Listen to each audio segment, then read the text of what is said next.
Good morning. My name is Jennifer Izzo. My pronouns are she, her, and I am honored to serve as a member of the First Parish in Concord Governing Board. Welcome, one and all, this morning. First Parish is a member of the Unitarian Universalist Association of Congregations, and love lies at the center of our faith. We gather to grow spiritually and ethically together as we adapt to a changing world.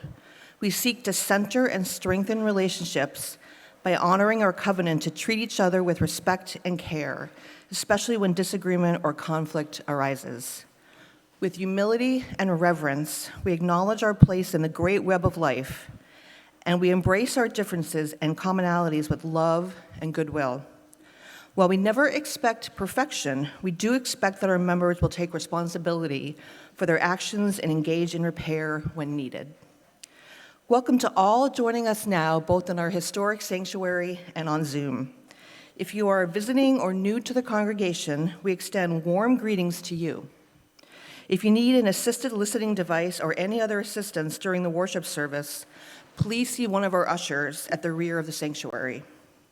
Soul work materials are available at the entrance of the sanctuary. These small crafts and coloring pages can help people of all ages calm the body and focus the mind. During worship, the parlor downstairs serves as our wiggle room, where young ones can play while the service live streams on a large screen. Zoom participants are invited to stay online after the service for a time of conversation and fellowship. All present in the meeting house are welcome to enjoy coffee hour in the parish hall downstairs. For those who prefer a more intimate space to reflect on today's worship themes, you are invited to the worship sharing circle, also immediately after the service in the Brooks Room or by Zoom. As your governing board rep for the morning, I will be available during coffee hour for conversation and questions. Please come say hello. And by the way, also, I'm playing a dual role. I'm down in the parish hall collecting donations and assistance for the auction, which is in November of this year. November 15th, save the date. Please check out the many announcements inserted in your order of service in the foyer of the sanctuary or outside the church office downstairs. Two things worth lifting up. One, the What's New at First Parish panel that was originally scheduled for this afternoon has been postponed. Please keep an eye out for the new date in the next FP Weekly edition. That said, two, the first rehearsal of the Gospel Ensemble for kids and youth in grades 6 through 12 is happening today, as planned, at 11:30 in the chapel. Please see the FP Weekly for more information about the many other exciting activities and opportunities to connect and strengthen our community. Welcome, once again. To gather and worship is a sacred act, and your presence among us is a blessing. We are glad and grateful that you are here. Thank you.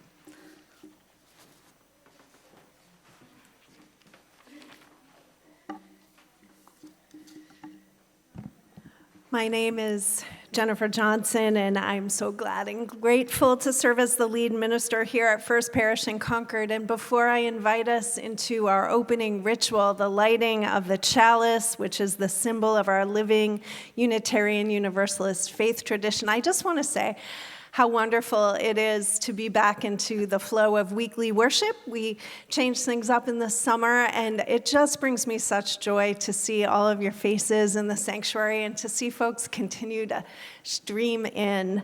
It's good to be back. As Jen lights our chalice this morning, we're going to lift up words from the Reverend Deanna Vandiver. I'm going to begin with an opening and then invite you to respond in unison with words that will appear on the screen. As we light a chalice, a container of air, earth, and fire, this ritual of our faith reminds our subtle and crashing about beings that we are part of a collective, a community of care and connection, courage and questions, scared and sacred together. Let us now please join together in the unison response. Today, as we gather with intention and creativity, releasing what we must, shaping what we will, in a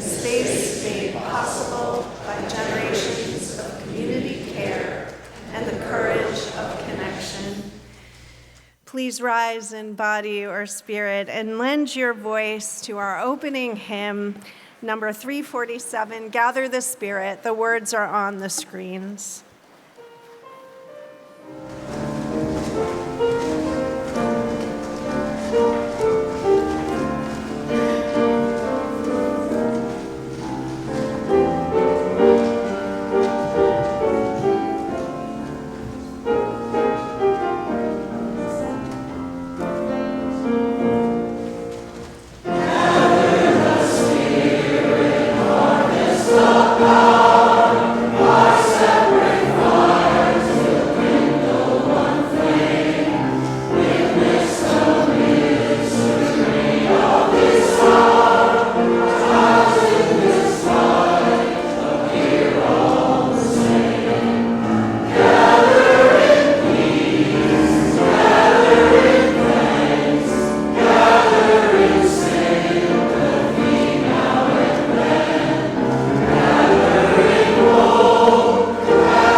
Here we are in our circle again, a circle of vision and reflection, a forum for deciding and empowering.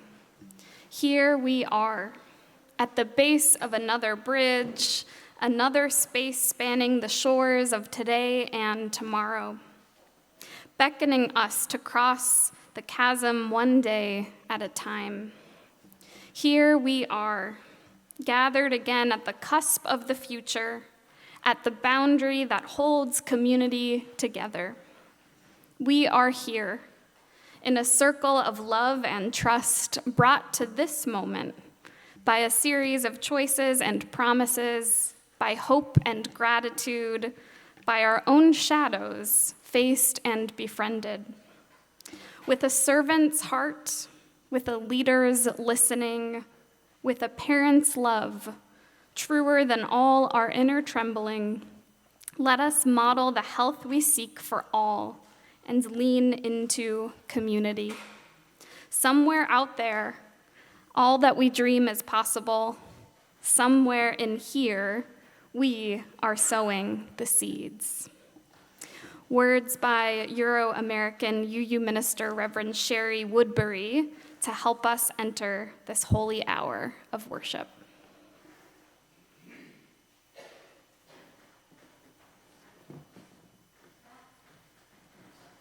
Good morning. So, religious exploration begins today, and that means that we are getting used to new habits, new patterns. And so you may remember last year I invited young people forward to the first few pews or down here on the floor for this time for all ages. So I'm going to invite you to do that now. Of course, you're always welcome to stay seated with your family if that's your preference. And I see some lovely familiar faces this morning, which makes me so happy. Hooray! I hear footsteps in this wonderful, creaky building. Hooray! You're welcome to either sit in this first pew, or we used to sit around here. So if that feels comfortable to you, you can do that too.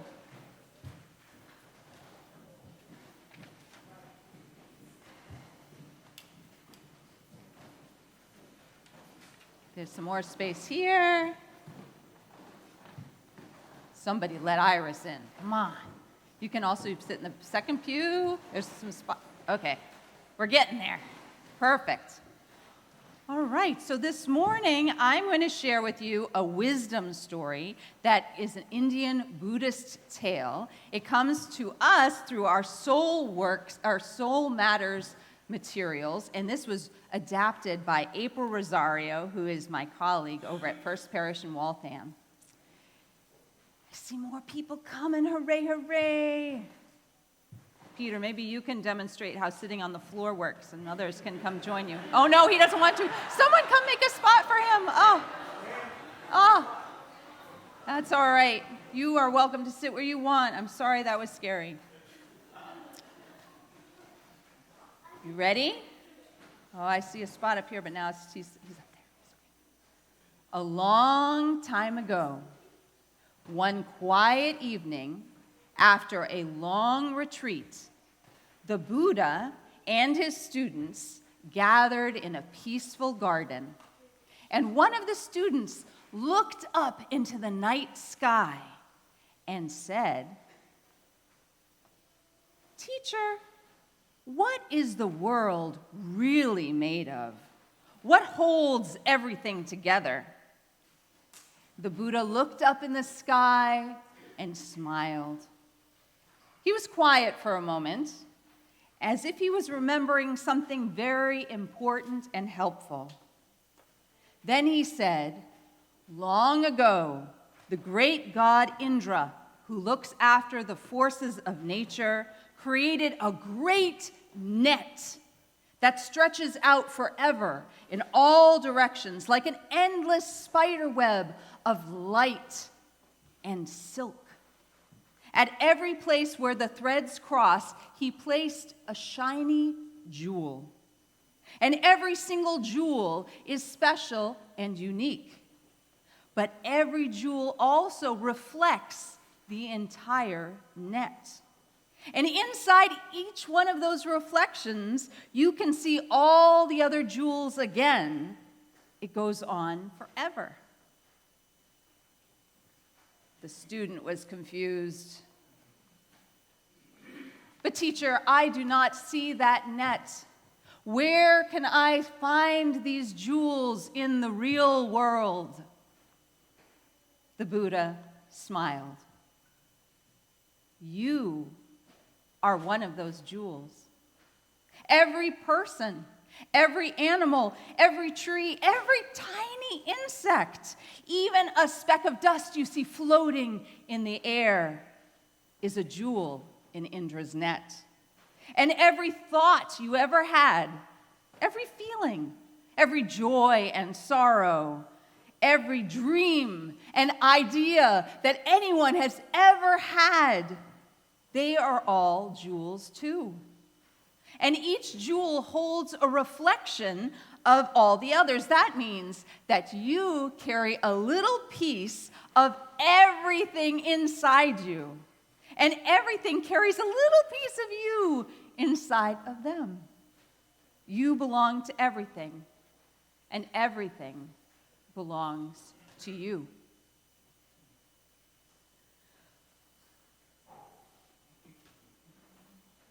The student's eyes filled with tears. And as he blinked, the stars above him reflected in his tears like those tiny jewels. The the Buddha looked at him with compassion and said, "That's why it matters how we treat the world around us. If everything is a part of you and you are a part of everything, then when you care for even the smallest creature or plant, you're caring for the whole world and yourself." So that ends my wisdom tale. And as these things often happen, look at that banner. How awesome is that? Stars and interconnection and quilts all together, blessed by someone in our community who made it many years ago. Today, in our religious exploration, we're going to go to the chapel, and we're going to have an opportunity to get to know one another better, and we have a secret project. If you have any infants or preschoolers that haven't gone down to Little RE yet, you are welcome to do so. We have childcare available in the Mill Dam Nursery School. Let us all join together in song.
Thank you, choir, for that wonderful welcome. I feel so welcome. Each week, when we lift up the joys and concerns of the members and friends of this community, we weave a fabric of care, or as the poet William Blake put it, a clothing for the soul divine. We weave an invisible garment that celebrates, warms, comforts, and protects our spirits. This morning, we weave into that ever-growing fabric of care the following congregational concerns. David Ropeek shares that he will have spinal fusion surgery this Wednesday at New England Baptist Hospital.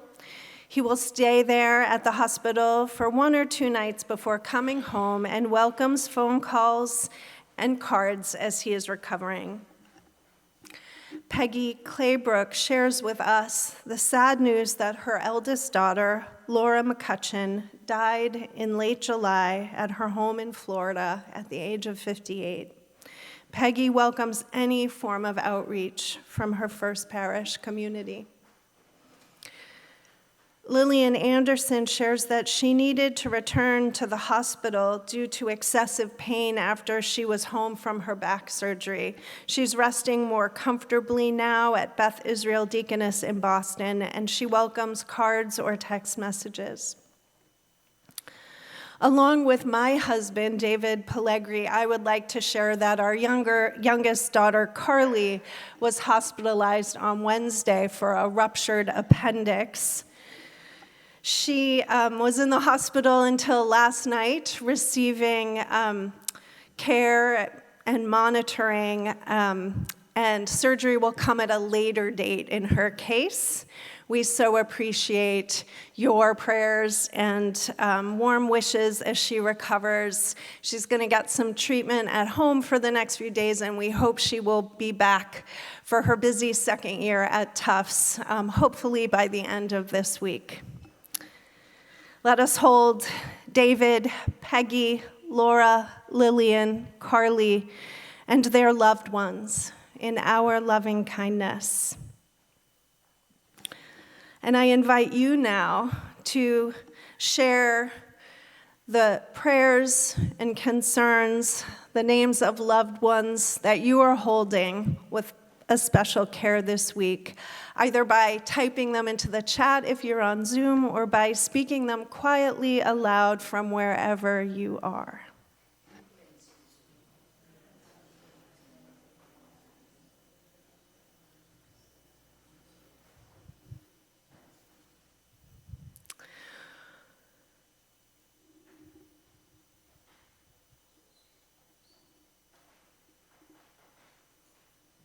For all the joys and concerns named aloud and held in the quiet spaces of our hearts, we extend our loving kindness. And now, let us expand our prayers outward from this cherished community to our wider world. Spirit of life and love, gracious God, source of being, that which holds all. Our human family is hurting. Our human family is crying out in anger, in despair, in shame, in grief, over the painful divisions we have wrought in the fabric of our shared existence. Ours is the struggle of generations. How do we flourish together in peace, assured of our shared belonging to this life, to our exquisite planet, to the whole of creation, to one another? We fear we have lost our way. How do we find our way back? This morning, our hearts ache with the grief over the human-inflicted violence tearing lives and families and communities and nations apart. We lift up our prayers for the end of killing, destruction, and starvation in Gaza, Ukraine, and all war-torn regions on our planet. We lift up our prayers for the victims of political violence everywhere, and particularly this morning, right here in our own nation. I think it's important for this community to lift up our prayers for the grieving family of Charlie Kirk. Even as many of us abhorred the views he promoted, we need not abhor the man who held them. And we are shocked by his assassination. We pray for his wife, Erica, and their 2 small children, 1 and 3 years old.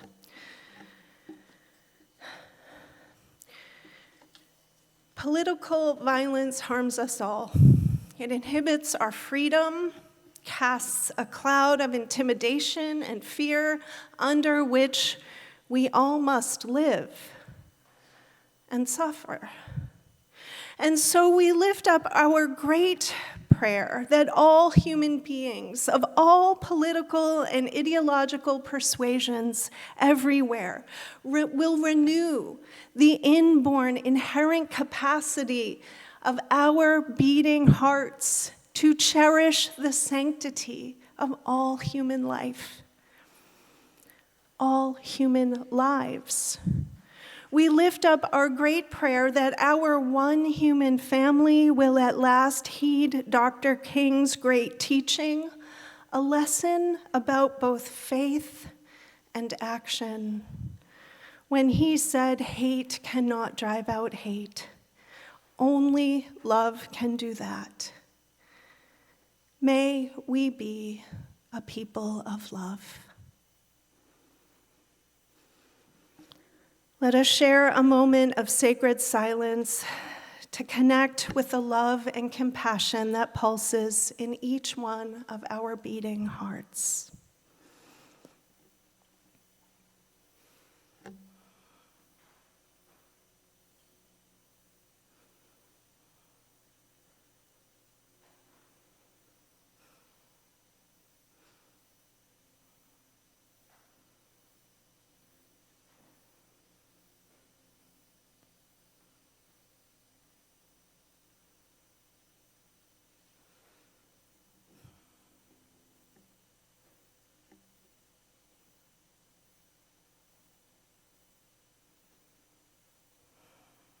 Amen.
One of the ways we enact our love is by supporting community organizations who advance our values in the world, who bring love to people and places who have been denied, marginalized, oppressed, excluded.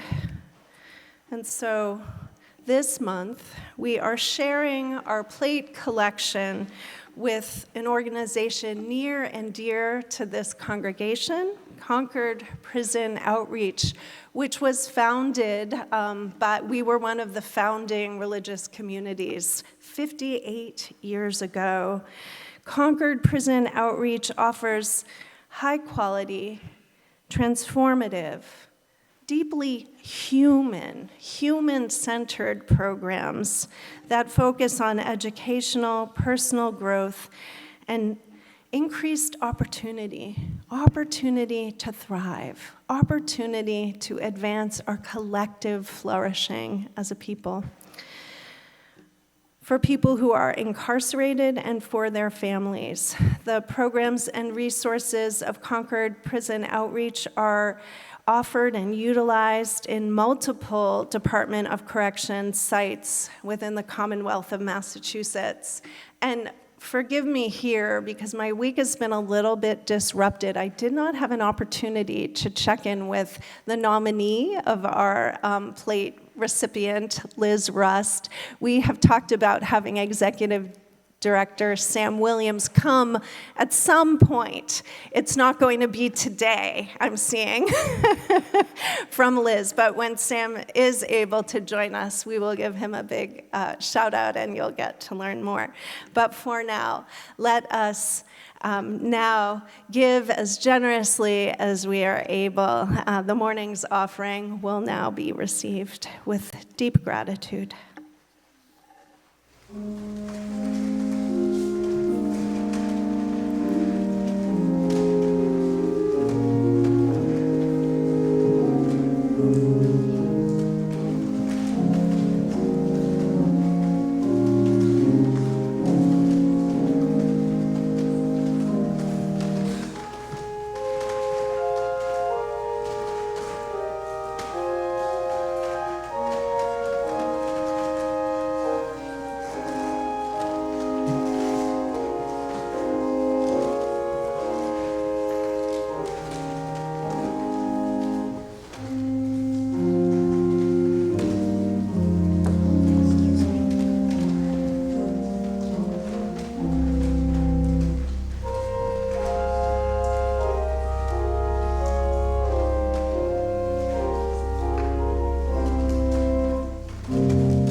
After graduating from college, I spent some time before seminary leading backpacking trips throughout the American Southwest. Every year during staff training, the staff team would venture out to do this one particular hike near a town in western New Mexico called Gallup. The landscape of this hike changes often, from smooth sandstone boulders to sandy gullies to nearly vertical rock scrambles to a peaceful ridgeline walk followed by a steep descent into this bowl-shaped feature where you're surrounded on all sides by sandstone. From there, we snake our way through narrow trails for another quarter of a mile or so, until we finally arrive at what is arguably the crux of the hike, a geologic feature that I had never seen before in New England. It's called a slot canyon. Maybe 1 foot at its widest, it's a narrow crack in the sandstone that you make your way through by shimmying with your back pressed up against one wall and your feet pressed up against the other. From where we were entering the slot canyon, there was about a 10-foot drop below us and maybe another 20 feet of sandstone above us. And the goal is to just shimmy your way through the slot about 1/8 of a mile until you kind of just drop out the other end. The part of the hike aptly named the birth canal. Yeah. The first time that I went on this hike, my heart dropped into my stomach when we reached the slot. All I could do was replay scenes from the movie 127 Hours. But eventually, the more senior members of the staff team began to explain a few things. First, they acknowledged that if it was our first time here, we were probably terrified. Each of them had been to their first time. They made sure to reassure us. Second, they walked us through the technique, where to put your back, where to put your feet, the way to sling your backpack over your front side so that you keep it out of the way. Someone demonstrated and showed us how sturdily she was wedged in there, how difficult it would really be to fall. And one by one, my colleagues climbed up into the slot, got into position, and started shimmying their way through. I hung back, still perplexed, still afraid. My friend put her hand on my back. "You've got this," she whispered, as she climbed up into the slot herself. Eventually, it was my turn. Partially because this community of care had seen me and had empathized with my fear, and partially because there was not, in fact, a group of leaders who were offering to hike the rest of us back out the way we came. I climbed up into the slot and began to shimmy through myself, promising myself that I never had to do this again if I did not want to be sure. Quitting was always an option. But eventually, I did make it through, and then, at long last, back to solid ground. A refrain from the song "Circle Round" by Mamuse comes to mind to describe the holy alchemy of this moment. I have a circle around me of people to love. I have a circle around me of care. I have a circle around me of people to love, so I can stand up in the face of fear. And by the way, Mamuse uses the word stand, but it could easily be replaced with rise in my mind.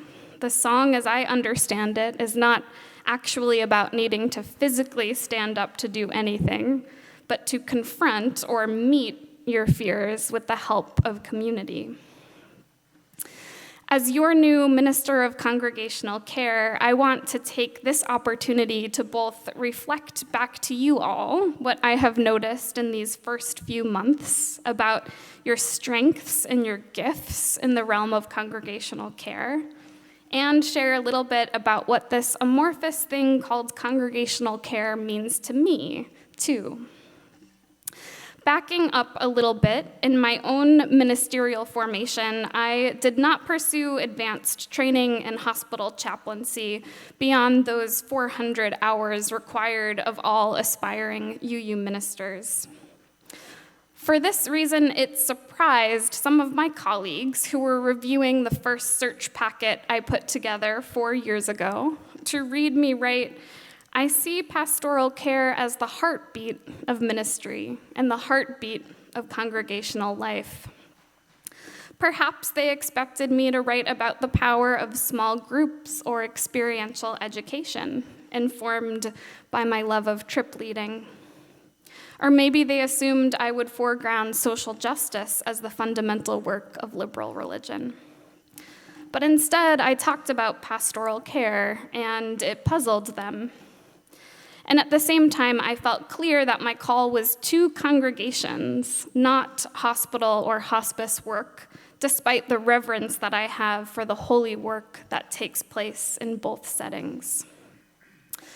My call was and is to the work of pastoral care within congregations for the same reason that I was able to make my way through that slot canyon all those years ago. I have a circle around me of people to love. I have a circle around me of care. I have a circle around me of people to love, so I can stand up in the face of fear. The reason that I feel called to congregational care has to do with what the Black educator and social critic Bell Hooks meant when she wrote, "Rarely, if ever, are any of us healed in isolation. Healing is an act of communion." She was actually writing about the program Alcoholics Anonymous when she wrote that line. She wrote, "The millions of people who attend AA meetings seek a place of recovery, and yet find that the affirming community that surrounds them is actually what creates the environment of healing."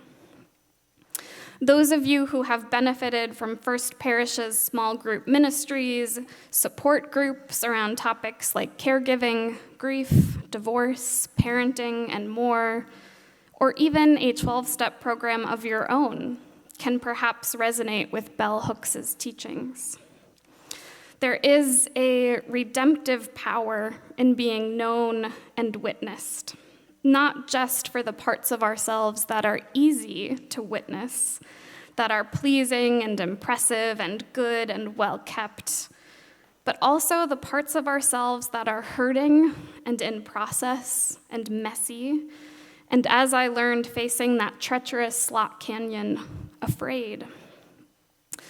I believe that pastoral care is the heartbeat of congregational life because when we are not seen, not known, not held in our imperfections and our fears, then we cannot take the risks that truly loving the world requires. We have to be able to be known by the other for our strengths and our growing edges, our brilliance and our woundedness, or else when we venture into the realm of activism, we risk engaging in charity instead of genuine solidarity. We risk performing social justice from a place of brittleness, unsure of our self-worth, preoccupied with if we are saying and doing the right things, which can dilute and distort the original aims of the work. And I say this having done it that way many times over. In her famous book, The Salt Eaters, 20th century Black author and activist Toni Cade Bambara writes, "Wholeness is no trifling matter. Wholeness is no trifling matter." And maybe that is what congregational care, through support groups, discussion groups, and our pastoral care associate visitors, is all about. At their best, these are places where you can bring your whole selves, your hopes, your longings, your joys, as well as your fears, grief, lament, and despair. And as we do, we spin more and more silky threads of connection into Indra's net. We add more jewels to the web.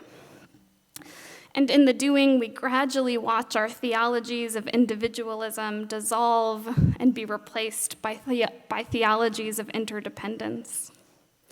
And then everything we do becomes rooted in care, as we realize that none of us can go without it. And then the circle of congregational care widens ever so slightly to become community care, this time including all of our neighbors, and then widens ever so slightly again, giving way to our ethics of solidarity and social justice. I am so delighted for these reasons that my portfolio here will include everything from pastoral care to welcoming and membership to working with the Immigration Justice Task Force and Environmental Action Team.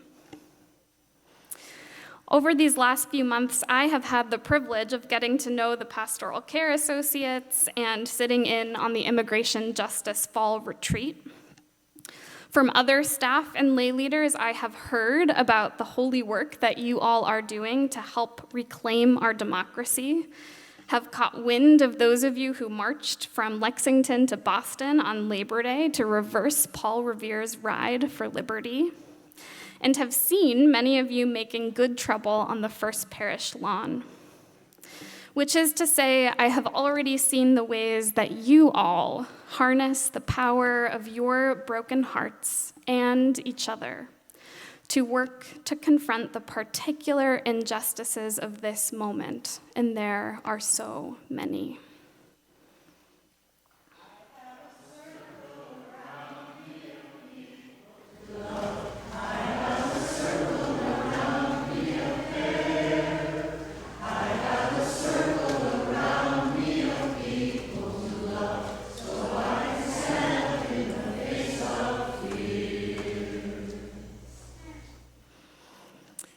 Just by being a part of this community, we, my friends, have circles around us.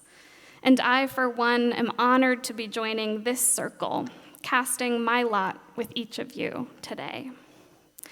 So that when fear knocks on our door, whether it's fears around illness, aging, or mortality, fears related to the rise of authoritarianism and fascism, or fears associated with climbing into the slot canyons between a rock and a hard place that justice work sometimes puts us in the way of, may these circles of care, trust, and faith, imperfect as they may be, help us to center down, cast out fear, and do the work that is ours to do. May it be so. Blessed be. And amen.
What a beautiful and auspicious beginning to our shared ministry. Thank you, Reverend Jenna, for blessing us with your wisdom, your love, your vulnerability, your wholeness.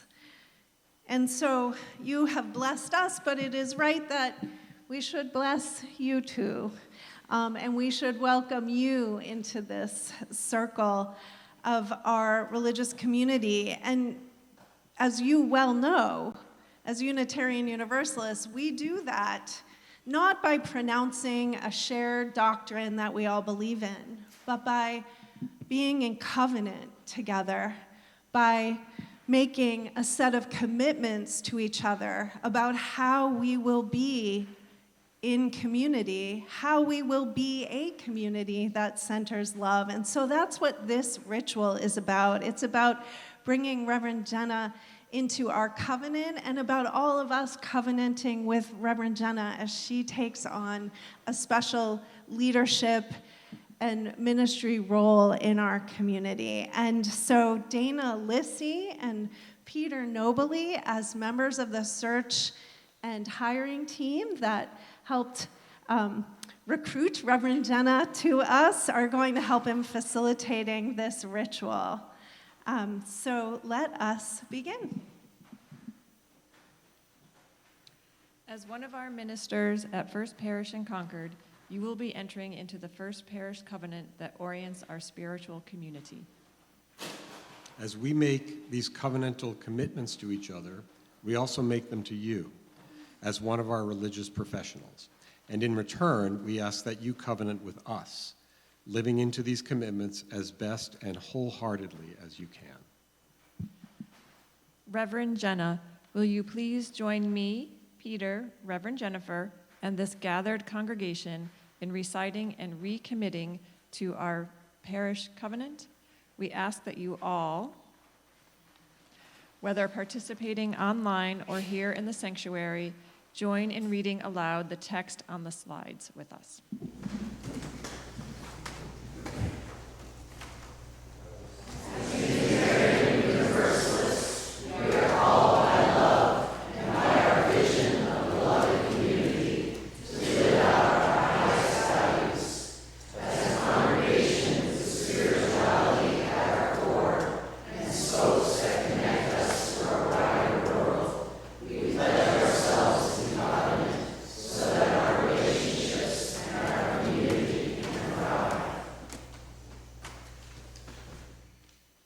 Next slide, please.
sacred congregational covenant today. As one of your religious professionals, I also covenant to enter into this shared ministry in love, humility, and a spirit of generosity. I covenant to honor your boundaries and limits as individuals and as a congregation. I covenant to share the ministry with you all, knowing that I am just one part of the circle. I commit to doing my own inner work so that I am spiritually ready to serve you. I commit to the age-old practice within the Unitarian Universalist ministry of speaking the truth in love. As your minister of congregation care in particular, I covenant to hold confidentiality sacred and work to create a space of non-judgment in my pastoral counseling where you know that all parts of you have a place at the table.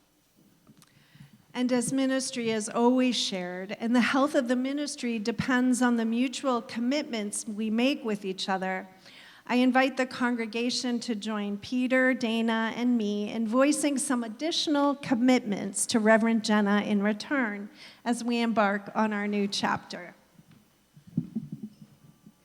There's a, yeah. In return, we covenant to enter into the shared ministry of love, humility, and the spirit of generosity.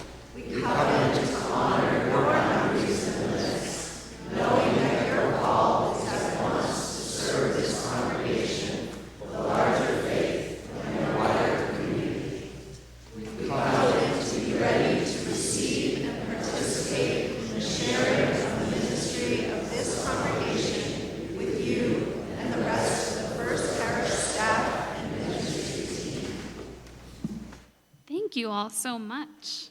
I look forward to the circle of care that we will create in the coming years and the good trouble that we will make from that foundation of love, trust, and care. I think. Woo!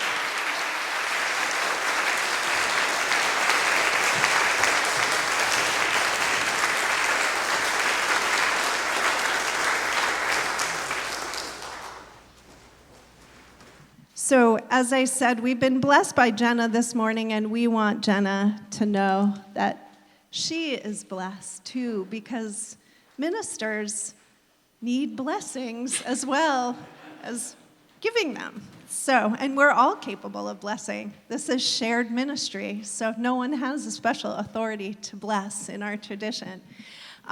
But for this particular ritual, it feels really right that members representing the whole of the Pastoral Care Associates team on behalf of the whole of the congregation will bless Reverend Jenna this morning.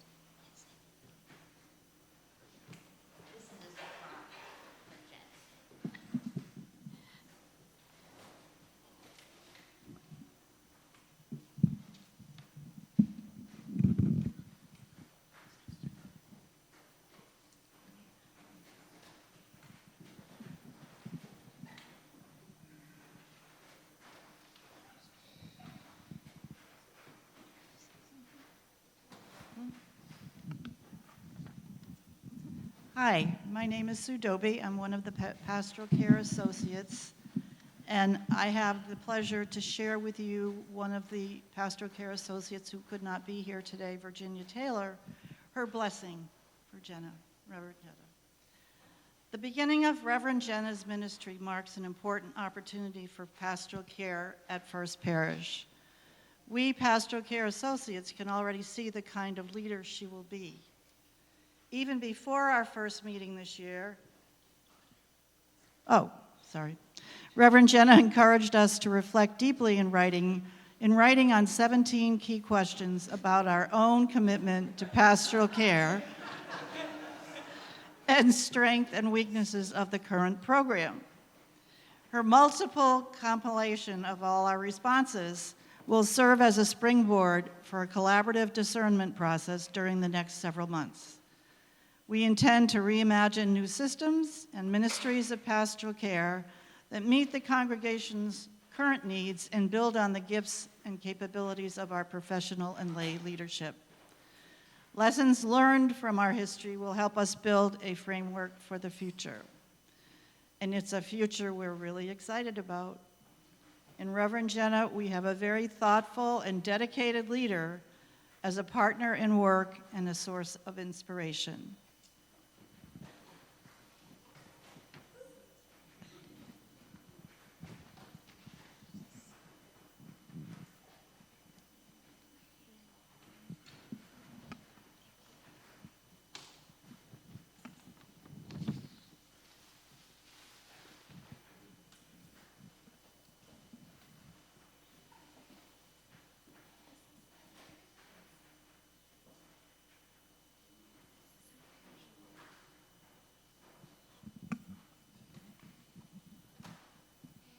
Something to keep you warm and comfortable in the coming cold months.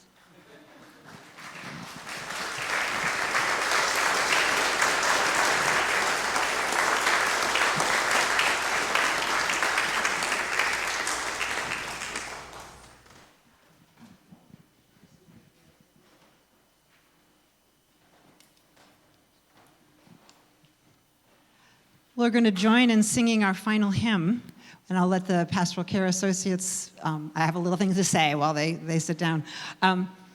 You'll notice that our resting slide is one that Reverend Jenna and I decided would be appropriate for this morning. It was taken on August 12th, 2017, at the Unite the Right rally in Charlottesville, Virginia. And this is a group of UU and other clergy from many denominations who joined together to stand up in love at that rally. And when I saw that photo and heard about their actions that morning, I was deeply inspired. You can see our former president of the UUA, Susan Frederick Gray, in the purple gown, 3 people from the right. And the look on her face and on all their faces, the steady resolve, and yes, the love in their faces inspired me. And Susan Frederick Gray had said, only love can confront this corruption that puts our democracy, our liberty, and our personal safety at risk. Love is more powerful than any weapon, even when it doesn't feel that way. And her words brought to mind a passage from the 1 John chapter 4:18. There is no fear in love, but perfect love casts out fear. And so I wrote a hymn back then, which you've never sung before, but we're going to sing it this morning. So it's an old hymn, but it's a new hymn, and it's still relevant, I think. So please join us in singing There Is No Fear in Love.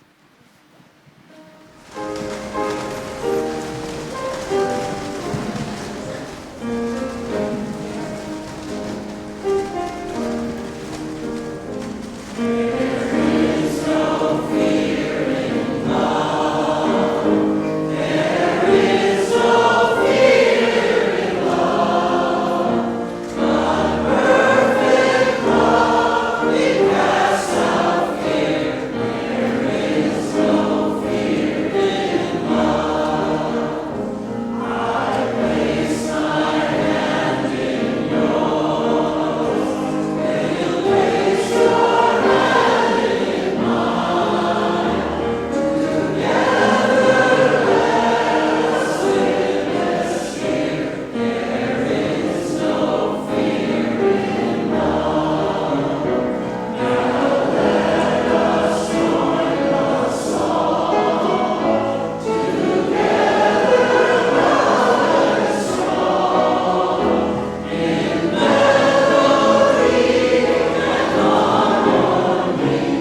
The time has come to give and receive the traditional benediction of this congregation.